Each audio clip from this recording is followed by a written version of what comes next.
Miss Bancourt, âme sensible, mieux vaut swiper. Dans cette vidéo, je vais vous montrer les signes de l'arrivée d'un chiot. Bien souvent, la maman est haletante. Elles peuvent se montrer très agitées avec la douleur des contractions. Elles vont chercher à faire passer cette douleur, par exemple en utilisant leur mâchoire.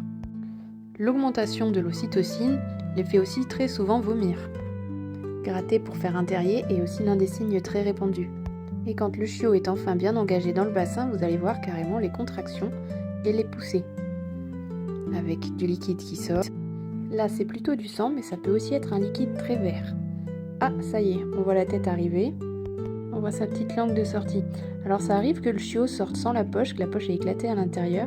Elle va sortir après, reliée par le cordon ombilical. Parfois, le cordon s'arrache aussi. Donc là, il faut qu'elle pousse encore une dernière fois pour faire sortir le chiot. Voilà, on voit ses petites pattes.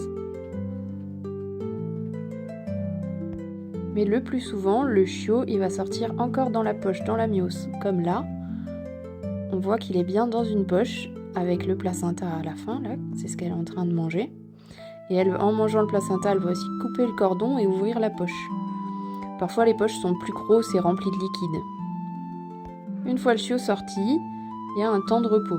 Alors ça peut être plus ou moins long, et pour certaines chiennes, elles peuvent même faire une pause de 4 heures. Alors que d'autres chiennes, elles vont enchaîner les chiots les uns après les autres. Cette Miss Ba, elle a commencé à 4 heures du matin et elle a fini à 16 heures. Et au final, elle a eu 8 chiots. C'est une extrêmement grosse portée pour le Shikoku qui en moyenne en fait plutôt 4 et c'est la plus grosse portée de France. D'ailleurs, le 8e, on l'avait pas vu sur la radio, du coup il est sorti un peu par surprise.